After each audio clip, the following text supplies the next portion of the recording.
it's funny because I'm always talking about how bad the Democrats are, obviously, and you know how close they are to the Republicans. And then every now and then I really step back and I look at something Trump is doing.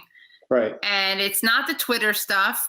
And of course the Dems should be mad about the things that they're not, and who the Russia, I mean, but like, how much do you think the discourse, the things that Trump says, the riling people up, how much do you think that actually really has an impact on conditions, behavior conditions? And what do you think how can that be combated? Well, yeah, those are good questions. Yeah, the first one, I don't know, right? I mean, I can't tell. I wonder the same thing. Sometimes when I'm feeling especially frustrated, it feels like, you know, a cynical dance, right? Where he pretends to outrage them and they pretend to be outraged, right? So that's one thing. I do think, right, like we've seen, I was talking to a buddy of mine in Atlantic City today, was telling me like there's another Trump flotilla out around Ocean City, right, out in the water. And like, these are rich people, because there's no broke people out there in boats. Right. That's kind of cool that they were such self-centered idiots that they started sinking one another, which was kind of fun.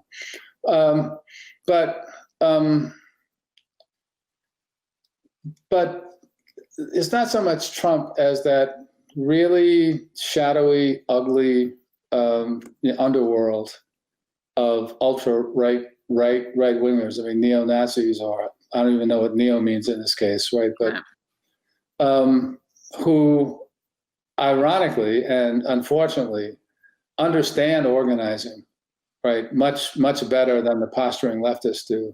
So, like, they've got these various news services, and then there's shit like, at the high end, Julius Krein, who has this new magazine called American Affairs. It's funny because he contacted me. Oh, right, yeah. I mean, late in the spring about doing a book review. He's going to pay me $2,000 to do a book review.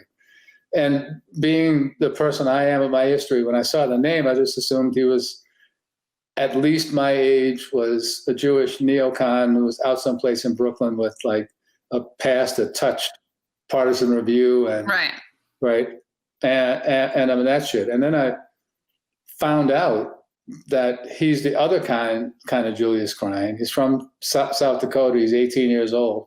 Right. And is a Nazi, basically. He went to Harvard and was a Trumper until he wasn't. And this magazine is extremely well funded by Mellon or Scape or somebody like that. And they've been fishing, right? Because they've contacted several of my friends. And they got Angela Nagel, but she'd got already angry. Yeah. But they were trying to publish people with reputations for being iconoclasts on the left. And it's clearly like,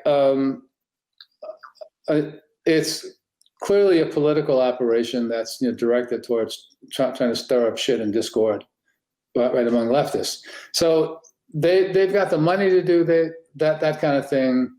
They've got the foresight and the organizational focus to do that sort of stuff, and like that's in addition to all those brown shirt types out there and the bogus news operations. Like I'm sure you've seen a million ads for the Epoch Times, I think they call it, right? It's just young, personable looking people, right? I mean, they know how to work that stuff, and my fear, and like this is.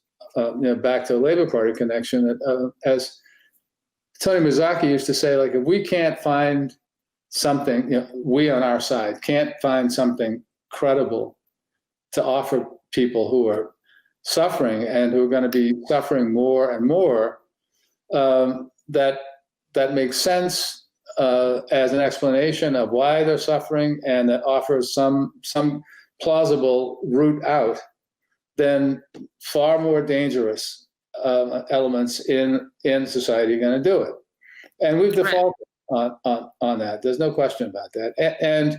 And I also think, I mean, I had an argument like with Alex Coburn years and years ago about this. Like, he had a period in the mid-90s when he was courting the militia movement, which was like the forerunner to these clowns out there now. And he thought that, you know, we were like they were our natural brothers and so forth and so on. And I said to him, look, I mean, I can see what you're saying, but the fact is, like, this is the people who have bought into that have bought into a conspiratorial ideology and a community, right? And the thing about conspiratorial ideologies, like as Chip Burley said, that the absence of evidence is proof of the depth of the conspiracy. And it's an ontological commitment. Once somebody buys into it, yeah, you might be able to, you know, win them over eventually, but it's like trying to drain the ocean with a teacup. When the smarter focus is to try to connect with people before they come to the lure of that shit. And that takes us back again, you know, to getting out of Brooklyn and trying to figure out how to talk to other people. Yeah. I mean, that to me is like the Bernie model, which is, you know, there's so much purity and condemning people, right, who are, you know, who are maybe like not in the militia yet, but you could see them going there. Yeah, right. And we do have this idea. The irony is that the purity politics is like not fighting, right, for, right, yeah, you know, like not creating an alternative to that stuff. That's the purity politics, because you're refusing to do anything to court people. And who's then going to be paying the price? Right. No, that's a very important point. Yeah. And it is. And it just kind of, you know, feeds back. And I know this is like a cheap way to look at it, or at least to talk about it. But it goes back to the fact that it's a dilettante's politics. It's a politics of people who are going to be okay no matter what happens, right? One way or another. Yeah. It's funny. I remember, look, I want to read this comment. Thank you, Stephanie Welch. I've been reading and listening to Adolph Reed Jr. so much lately, and things get clearer to me every time. Thank you, Katie, for getting his voice out, especially now. Can't get enough of his viewpoints. Look at that. Wow. Thank you, Stephanie. I most appreciate it. What were we just saying that, the dilettantes. Yeah. Yeah. And it's also like, this is a particular thing that bothers me, this like white, it's like this performative white, actually, you know, the woman who's credentializing, I believe, is the term that Robin DiAngelo used, which is like a thing, but she doesn't realize that she does it too, which is like when a white person is like showing off how woke they are. Right. But there is this thing where woke white people show how woke they are by condemning other like working class whites who aren't woke, right? And there's this guy, Arish Singh, who is a comedian. I've had him on the show, and he's Sikh, and he wears a turban. And he was like, white people should not be like turning their backs on white working class people, because we're the ones who face the fallout. Right. I'm paraphrasing, but it's like he's the one walking down the street who's going to be, you know, not like the white person who decides to not talk to these people. Like, it's not on me. If you can't see why Trump is blah, blah, blah, it's like, who do you think you're helping? Right. No, exactly. And I tell you what, like, you know, when September 11th happened, like my office was on 14th Street and 5th Avenue. And my apartment was on Avenue A between 14th and 13th. And once it was possible to walk down 13th Street to work, I'll tell you, like, I got more treacherous looks and clutched handbags and grabbing cell phones than I've ever in my life. But I'll tell you what else too, about those white people who want to perform wokeness. And I was telling Ture that I'm committed to saying this whenever I'm interviewed now. Your son.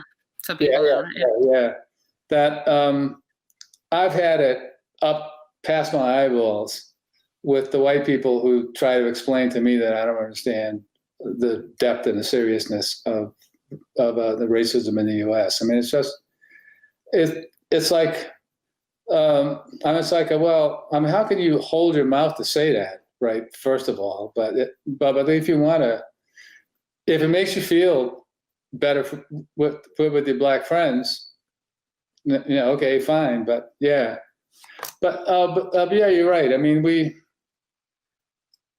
that's a politics that doesn't do anybody any good, right? And it's not going to help us get to anywhere we need to get to.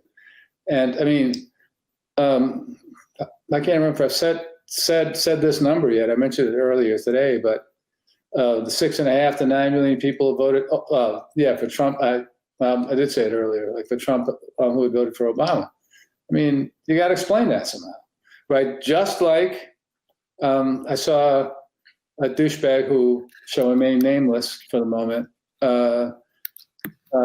bragging on me in a pretty ugly way, speaking like of another one of the woke white fellows about Social Security stuff, and he kind of pushed this line again that 2/3 of the people, 2/3 of black workers were excluded from initial coverage under Social Security because they were agricultural workers and domestic workers. And this has been like the jumping off point for a New Deal so racist line.